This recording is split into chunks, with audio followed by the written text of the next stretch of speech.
ఇటీవల జరిగిన రుద్రంపేటలో జరిగిన జంట హత్యల కేసు విషయంలో ప్రభాకర్ చౌదరి గారికి రక్తపు మరకలు అంటించాలని చూసింది ఎవరంటారు? ఎవరు అంటించాలనుకోలేదండి. అది మామూలుగా వాళ్ళకి ఏదంటే వాళ్ళకు ఉన్నటువంటి మిడిమిడి జ్ఞానంతో వాళ్ళు చనిపోయినటువంటి ఆవేశపూరిత కొంతమంది వాళ్ళు ఎవరుగా చంపింది తెలుగుదేశం వల్లే, చనిపోయింది తెలుగుదేశం వల్లే అని ఇప్పుడు మనకు తెలిసింది. ఇక్కడ అక్కడ కూడా ప్రభాకర్ చౌదరి దగ్గర ఉంటారు, ఇంకొకరి దగ్గర ఉంటారు, అందరి దగ్గర ఉంటారు. కానీ వాళ్ళ మధ్య పెత్తనం కోసం వచ్చిన పోటీనేది ఎవరు చేసింది కాదు. అది వాళ్ళు దృష్టిలో పెట్టుకొని ఆవేశంగా వాళ్ళు ఏదో ఎమ్మెల్యే చేయించాడు అని చెప్పి ఎమ్మెల్యే ఎవడన్నా పోయింటే అరిసింటారు. వీటికి వస్తే నేను కూడా చాలా మంది తిడతా ఉంటా, లే మీకేమి ఇట్లా పనులన్నీ చేసేది అంటే ఎంకరేజ్ చేయలేదనే ఉద్దేశంతో కూడా కొంతమంది మాట్లాడతారు.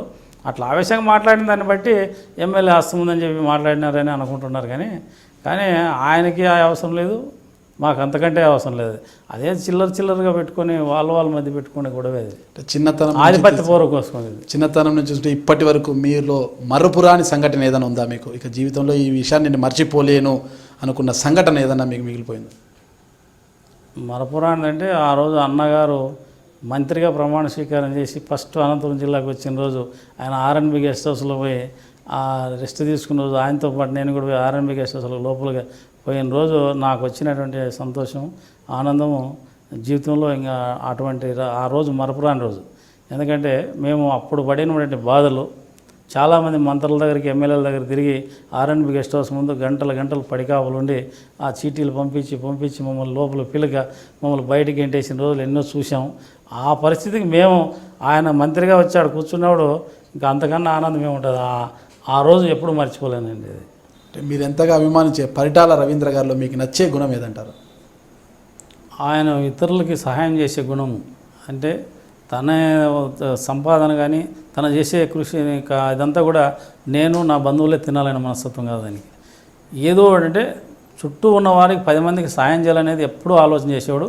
ఈ జిల్లా ఈ కరువు నుంచి కరువు రహిత జిల్లా చేయని ఆ రోజుల్లోనే ఆయనకు పట్టుదల ఉండి ఈ పెద్ద విద్యావేత్తలు, సైంటిస్టులు కూడా ఆలోచన చేయరు. రాడార్ ద్వారా వర్షాలు కురిపించాలనే ఆలోచన కూడా ఆయనకే వచ్చి ఆ రోజుల్లోనే గౌరవ ముఖ్యమంత్రి గారిని ఒప్పించి రాడార్ల ద్వారా కూడా ఉప్పు జల్లించి వర్షం కురిపించాలని తాపత్రయం పడినటువంటి వ్యక్తి. ఆ రోజుల్లో ఈ దేశంలోనే ఎవరూ చేయలేదు. 1000 పెన్నెండ్లు, తర్వాత 350 పెన్నెండ్లు చేసి లక్షలాది మందికి భోజనాలు పెట్టినటువంటి వ్యక్తి.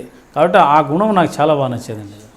అంటే తొలి నుంచి కూడా మీరు ఆయనకు వెన్నంటి ఉన్న మీరు ఏదైనా ఒక విషయంలో ఆయన ఇది తప్పు అని వారించడం జరిగిందంటారా? చాలా సందర్భాల్లో నాకు నచ్చని విషయాలు నేను ఎప్పుడూ కాంప్రమైజ్ అయ్యేవాడిని కాదు.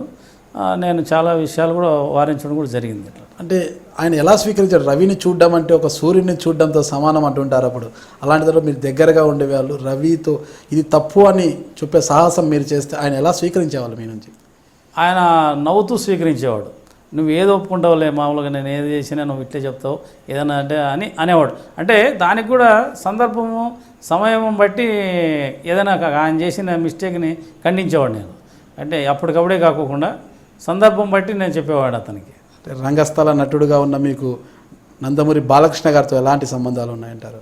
బాగా క్లోజ్ రిలేషన్ ఉంటుంది. ఇప్పుడే కాదు, పెద్ద ఆయన ఉన్నవాడు మంచి కూడా ఆ కుటుంబంతో హరికృష్ణ గారితో కానీ బాలకృష్ణ గారితో కానీ మాకు తరచూ ఉన్నటువంటి సంబంధాలు. ఆయన కూడా మనసిప్పి మాతో బాగా మాట్లాడతాడు, మేము కూడా మనసిప్పి ఏదైనా మాట్లాడుకుంటాము.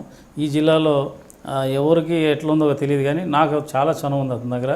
ఏదైనా విషయం ఫోన్ చేసినా నేను ఎవడు కలాలనుకున్నా కానీ ఆయన హైదరాబాద్లో ఉన్నాడంటే మీరు పొద్దున్నే ఇన్ని గంటలకు రాయండి అంటే 8 గంటలకు నేను పోయి కలుస్తాను అంటాను. సినిమాలో కాకుండా నాటక రంగంలో ఎప్పుడైనా ఆయనతో కలిసి మీరు నటించారా?